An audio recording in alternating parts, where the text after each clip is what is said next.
لا ریب کتاب قرآن مجید فرقان حمید میں ارشاد فرمایا وَإِذَا قِيلَ لَهُمْ آمِنُوا كَمَا آمَنَ النَّاسُ، اور جب کہا جائے انہیں یعنی کافروں کو کہ ایمان لاؤ جس طرح ایمان لائے صحابہ رضوان اللہ علیہم اجمعین، سبحان اللہ، تو وہ کہتے ہیں انؤمن کما آمن السفہاء، کہتے ہیں کہ ہم ان لوگوں کی طرح ایمان لائے جو ایمان لائے بے وقوف، یعنی وہ صحابہ کو بے وقوف کہہ رہے ہیں، کافر صحابہ کو بے وقوف کہہ رہے ہیں۔ آگے اللہ رب العزت ان کی سائیڈ لے رہا ہے، کہہ رہا ہے الا انہم هم السفہاء، فرمایا خبردار بے شک وہی بے وقوف ہیں، ولکن لا یعلمون، لیکن وہ جانتے نہیں ہیں۔ واہ واہ واہ، کیا کہنے۔ اور آگے ہائی لیول کی جو منافقت ہوتی ہے نا، آپ نے زمانے میں بھی دیکھی ہوگی، لیکن قرآن بھی اسے بیان کر رہا ہے۔ یہ دیکھیں ذرا، اس کا شان نزول میں بتاتا چلوں۔ حضرت عبداللہ بن عبی جو کہ منافقوں کا سردار تھا، وہ اپنی جماعت کے ساتھ ایک رستے پر جا رہا تھا، آگے سے صحابہ کی جماعت کو آتے ہوئے اس نے دیکھا، تو وہ اپنے ساتھیوں سے کہنے لگا کہ اب دیکھنا میں صحابہ کے ساتھ کیسا مذاق کرتا،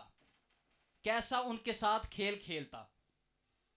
تو جب صحابہ کی جماعت اس کے پاس آئی نا، اس میں حضرت ابوبکر صدیق رضی اللہ تعالیٰ عنہ بھی تھے، حضرت عمر فاروق رضی اللہ تعالیٰ عنہ بھی تھے، اور مولا علی شیر خدا رضی اللہ تعالیٰ عنہ بھی تھے۔ اس نے سب سے پہلے حضرت ابوبکر صدیق رضی اللہ تعالیٰ عنہ کا ہاتھ پکڑا اور کہا کہ آپ وہ ہیں کہ جن کا لقب صدیق ہوگا، اور کہا کہ آپ یار غار بھی ہوں گے۔ کیا کہنے۔ پھر عمر کا ہاتھ پکڑا اور کہا کہ آپ بنی عدی کے سردار ہیں اور آپ کا لقب فاروق ہوگا۔ پھر مولا علی شیر خدا، یہ مزے کی بات ہے، مولا علی شیر خدا رضی اللہ تعالی عنہ کا جب اس نے ہاتھ پکڑا اور کہنے لگا کہ آپ شیر خدا ہوں گے، تو مولا علی شیر خدا رضی اللہ تعالی عنہ نے فرمایا کہ عبداللہ اپنی منافقت سے باز آ جاؤ۔ مولا علی کو معلوم ہو گیا کہ یہ بندہ منافقت کر رہا ہے، کیا بات، کہ مولا علی کے علم کا مقام دیکھیں ذرا، کہہ رہا ہے کہ آپ شیر خدا ہوں گے، تو مولا علی نے فرمایا کہ عبداللہ منافقت سے باز آ جاؤ۔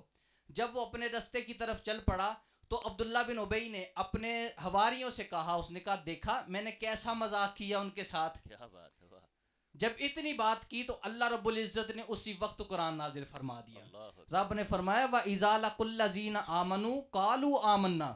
اور جب وہ ملتے ہیں ان لوگوں کو جو ایمان لے کر آئے، وہ کہتے ہیں کہ ہم ایمان لے کر آئے۔ وَإِذَا خَلَوْا إِلَىٰ شَيَاطِينِهِمْ، اور جب اپنے شیطانوں کے ساتھ اکیلے ہوتے ہیں، یعنی جب خلوت میں ہوتے ہیں،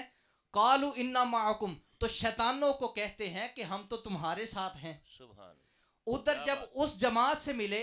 تو انہیں کہہ رہے تھے کہ ہم تو آپ کے ساتھ ہیں، ہمارا دین بھی آپ کی طرح کا ہے، لیکن جب شیطانوں سے ملتے ہیں تو وہ کہتے ہیں کہ ہم تمہارے ساتھ ہیں، اور پھر بعد میں کہتے ہیں کہ انما نحن مستہزئون، وہ شیطانوں کو تسلی دینے کے لیے کہتے کہ ہم تو صرف ان کے ساتھ مذاق کر رہے تھے، کہتے ہم تو ان کے ساتھ صرف مذاق کر رہے تھے۔ آگے اللہ رب العزت اللہ یستہزئ بہم ویمدہم فی طغیانہم یعمہون، انہیں نہیں معلوم کہ اللہ ان سے بڑا مذاق کرنے والا ہے، اللہ ان کے ساتھ مذاق کرتا ہے، وَيَمُدُّهُمْ فِي طُغْيَانِهِمْ يَعْمَهُونَ، اور انہیں چھوڑ دیتا ہے ان کی سرکشی میں، اور وہ اپنی سرکشی میں بڑھتے رہتے ہیں، انہیں معلوم نہیں ہوتا کہ ہم ان کے ساتھ مذاق کر رہے ہیں یا وہ ہمارے ساتھ مذاق کر رہے ہیں۔ اللہ رب العزت عمل کی توفیق عطا فرمائے، آمین۔